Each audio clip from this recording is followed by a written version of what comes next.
My girlfriend's friend invited her ex over for a bachelorette party behind her back. I need revenge on my girlfriend. This story is about how honesty turned into mutual betrayal for revenge. I am very interested in your opinion on all this. I've always been a stickler for honesty. Growing up in a small town, you quickly learn that secrets have a way of coming out, and when they do, they often leave a trail of broken trust in their wake. That's why, when I started dating Abby just over a year ago, one of our mutual promises was to keep everything transparent between us. I moved to this town 3 years ago, and it's where Abby grew up. It's a tight-knit community where everyone knows everyone else's business, and I figured honesty was the best policy in such a place. Abby and I had talked extensively about our past relationships when we first got together. She dated someone named Jake back in high school for about a year. They had an on-again, off-again thing for a while, but she assured me that the last time they slept together was a month before we started dating. When we decided to make things official, we both agreed to block or remove any exes or casual flings from our lives. Jake was one of those people for Abby. Everything seemed perfect until a couple of months ago. Abby has this friend, Anna. Now, Anna is one of those friends who always seems to stir the pot a little, but I never thought much of it. That was until I heard what had happened during one of their girls' nights. It all started when Abby came home one evening and mentioned that Anna had told her about Jake moving to Germany to live with his family. Anna had asked if Abby wanted to see him before he left. Abby told me she responded with, "It's sad he's leaving, and it would be nice to see him, but I wouldn't want to jeopardize my relationship." I took her word for it and didn't think much more about it. A couple of weeks later, Abby went over to Anna's for a girls' night.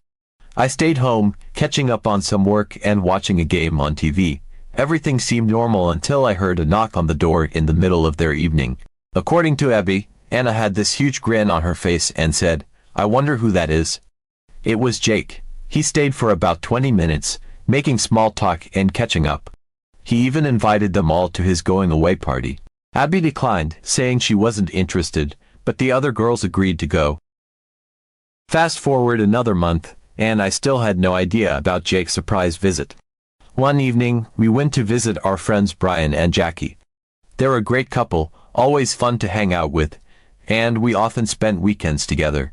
While we were there, Brian pulled me aside and told me something that caught me completely off guard. He asked me not to tell anyone, but he spilled the beans about Jake's visit during the girls' night. As if that wasn't enough, Brian also mentioned that Abby had slept with someone in our friend group named Todd before we started dating. Apparently, Abby had told her friends not to tell me about it. This hit me like a ton of bricks. I had always wondered how Todd ended up in our friend group. Everyone else had known each other since high school, but Todd didn't go to school with them. I even joked with Abby a few times, saying Todd might be gay and involved with one of our mutual friends since he always showed up to events with a gay male friend of ours. I couldn't understand why Abby would keep this from me. We had always made an effort to be honest with each other. Finding out about Jake and Todd in such a roundabout way felt like a betrayal. I confronted Abby about it, and she admitted to everything. She said she didn't tell me about Todd because she didn't think it was relevant, and she hadn't mentioned Jake's visit because it was a brief encounter, and she didn't want to upset me over nothing. I told her I wanted to break up. Honesty is crucial to me, and I felt like Abby had broken our trust. She begged me to reconsider. She promised to cut off Anna completely and swore she would never keep anything from me again. She seemed genuinely remorseful, but I didn't know how to feel. The whole situation had left me feeling jaded and unsure. I thought we had a solid foundation built on trust and honesty, but now I wasn't so sure. I spent the next few days mulling over everything that had happened. Abby kept trying to talk to me, sending long messages apologizing and promising to change. She even suggested going to couples therapy to work through our issues. I talked to Brian again, and he reiterated that he only told me because he thought I deserved to know the truth. He didn't want to see our relationship fall apart, but he also didn't think it was fair for Abby to keep those secrets from me. Jackie chimed in, saying that while it was a shock to hear about Jake and Todd, it didn't necessarily mean Abby didn't love me or value our relationship. She suggested that maybe Abby just made a mistake in judgment, trying to avoid unnecessary drama. Despite their reassurances, I still felt conflicted. On one hand, Abby's actions had hurt me deeply. On the other hand, I couldn't deny the feelings I had for her and the life we had started to build together. I wondered if I was overreacting or if my trust issues were justified. The days turned into weeks, and the uncertainty gnawed at me.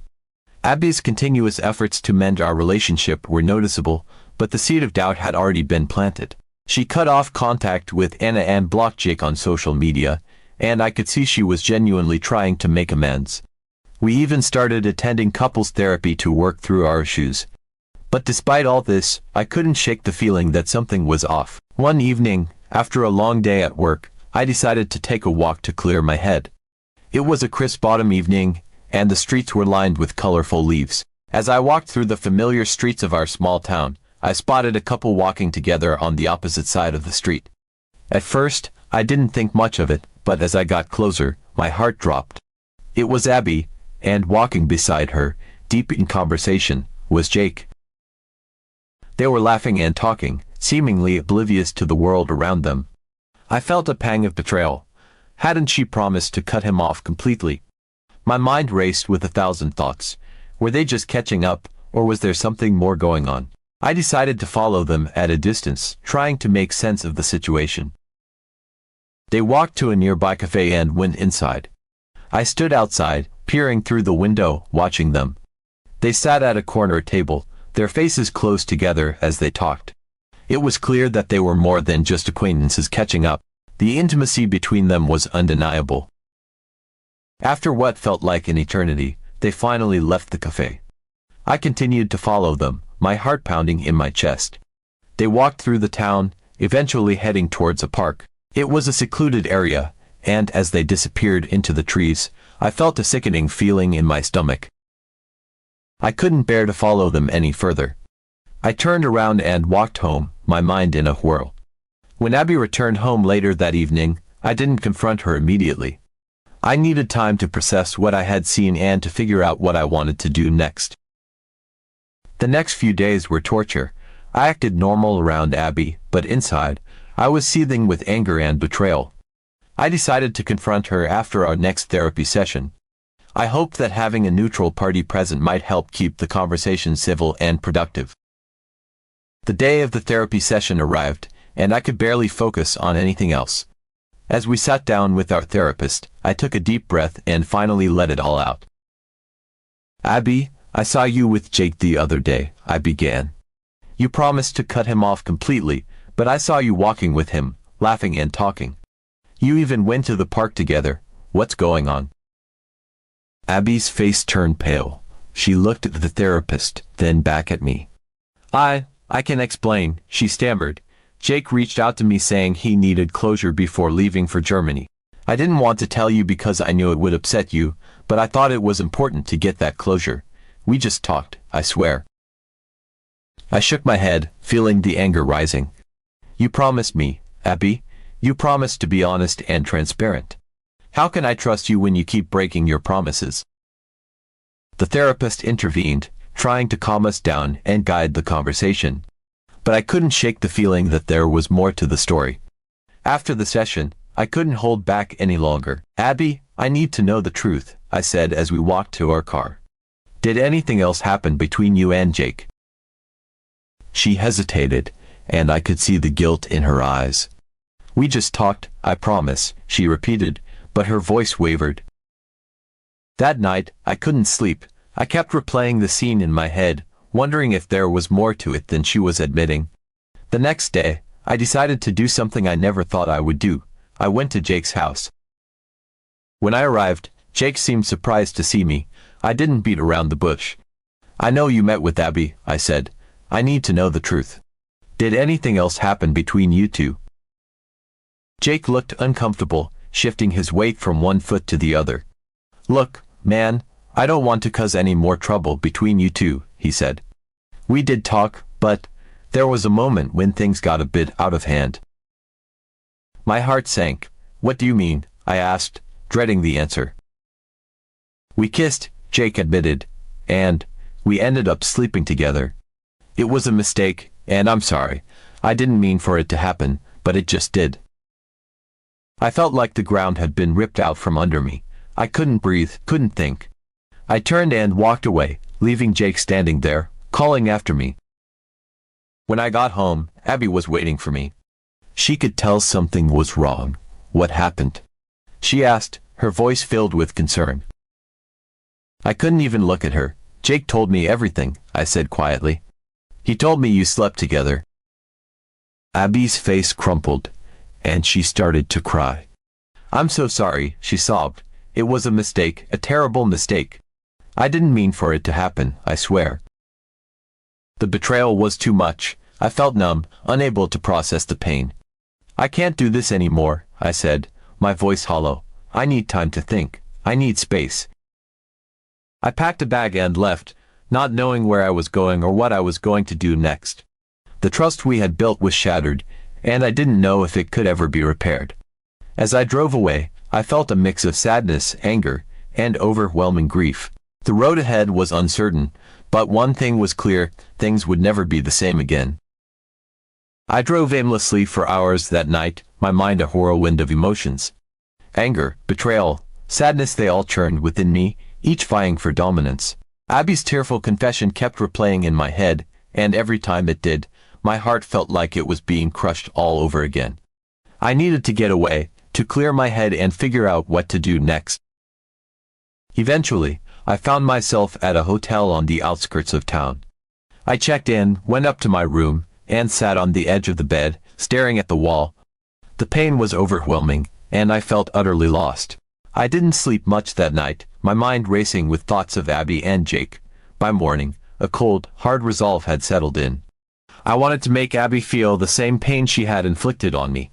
I wanted revenge. I knew it was a dark and twisted path to take, but in my anger and hurt, it felt like the only way to reclaim some semblance of control over my shattered life. I thought about Abby's friends, the ones who had kept her secrets, who had known about her betrayal and said nothing. They were complicit in her deceit, and they would be the instruments of my revenge. The first person who came to mind was Karen.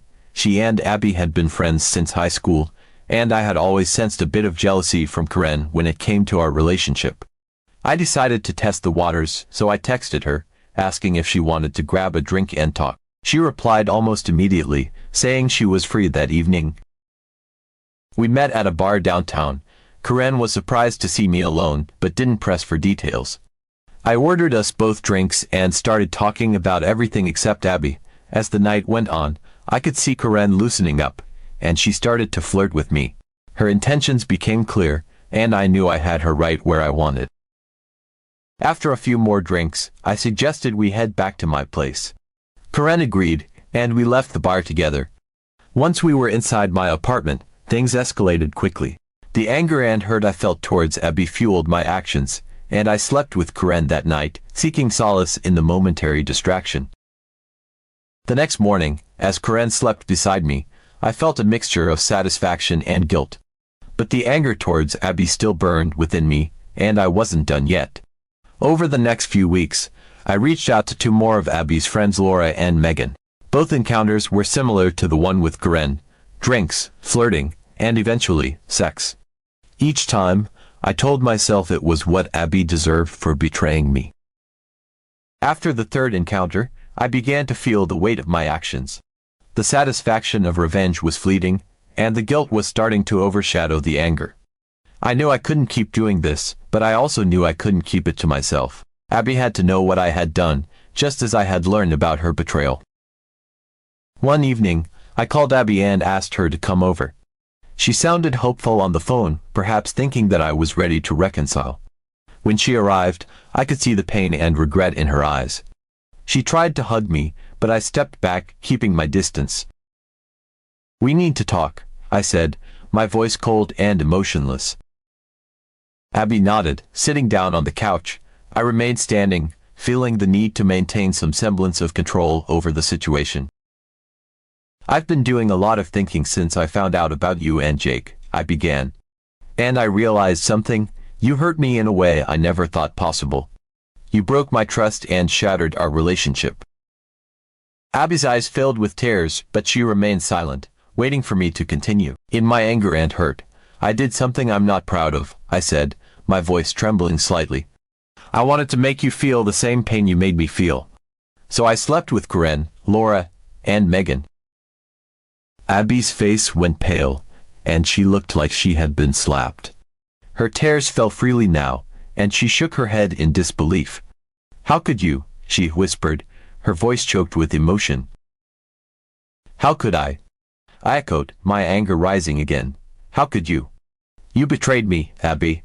You lied to me, and you slept with Jake.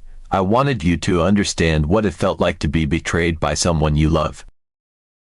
Abby sobbed, burying her face in her hands. I felt a pang of guilt, but I pushed it aside. I needed her to understand the depth of the pain she had caused me. I know what I did was wrong, I continued, my voice softer now. And I'm not proud of it, but I needed you to know. I needed you to feel the same hurt. Abby looked up at me, her eyes red and swollen. I'm so sorry, she whispered. I never meant to hurt you. I was stupid and selfish, and I hate myself for what I did. Her apology hung in the air, but it didn't bring the closure I had hoped for. Instead, it left me feeling hollow and empty. The revenge I had sought had only deepened the chasm between us, and now, I was left to face the consequences of my actions. I think we need some time apart, I said finally, my voice heavy with resignation. We both need to figure out what we want and if we can ever truly trust each other again. Abby nodded, her tears still falling.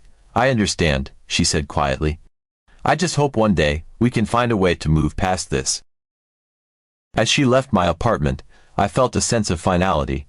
The revenge I had sought had not brought the closure I had hoped for. Instead, it had only added more pain and regret to an already broken relationship. In that moment, I realized that true healing would only come from forgiveness and understanding, not from revenge. And that would be a much harder journey to undertake. After Abby left my apartment that night, the emptiness within me grew. The acts of revenge that I had hoped would bring some semblance of satisfaction had instead left me feeling more lost than ever. I spent the next few days in a haze, replaying everything that had happened between us, wondering if there was any way forward. Despite the bitterness and hurt, I couldn't ignore the love I still felt for Abby. It was tangled up with pain and anger, but it was there, refusing to be extinguished. I realized that if we were ever to move past this, we needed to confront our issues head-on and truly start anew.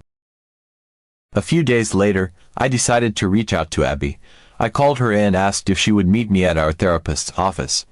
I knew that if we were going to have any chance at reconciliation, we needed a neutral space where we could talk openly and honestly. When Abby arrived, she looked apprehensive but determined. We both knew this conversation was going to be difficult, but it was necessary. Our therapist welcomed us in and encouraged us to speak openly, reminding us that this was a safe space for honesty and healing. I took a deep breath and began, Abby, I've spent the last few days thinking about everything that's happened.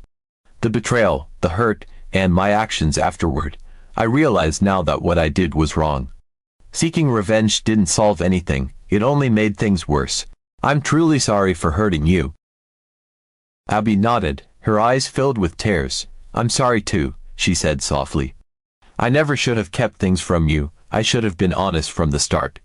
I betrayed your trust, and I regret it every day. We sat in silence for a moment, letting the weight of our words sink in. Our therapist encouraged us to explore what we wanted moving forward. I think we need to start with a clean slate, I said finally. If we're going to rebuild our relationship, we need to let go of the past and focus on creating a future together. That means being completely honest with each other, no matter how difficult it might be. Abby nodded in agreement. I want that too. I want to rebuild the trust we lost and find a way to move forward. I know it won't be easy, but I'm willing to do whatever it takes. The first few weeks were tough. Trust had been shattered, and rebuilding it was a slow and painful process. There were moments of doubt and insecurity, but we leaned on each other and on our therapist to get through them. One evening, as we sat together on the couch, I turned to Abby. I want to share something with you, I said. I've been thinking a lot about why I reacted the way I did when I found out about Jake and Todd. It brought up a lot of old insecurities and fears. I realized that I've always been afraid of not being enough, of being betrayed. But I also know that I can't let those fears control me. Abby reached out and took my hand. I understand, she said. I have my own insecurities too. I was afraid that my past would ruin what we had, so I kept it hidden. But I see now that honesty is the only way forward. I promise to always be open with you, no matter how scared I might be. One evening, as we walked through the park where I had once seen Abby with Jake, she stopped and turned to me. I want to make new memories here, she said. Ones that are just about us, about our new beginning. We sat on a bench, watching the sunset, and talked about our dreams for the future. We spoke about traveling, about starting a family, and about the life we wanted to build together. In that moment, I felt a sense of peace that I hadn't felt in a long time.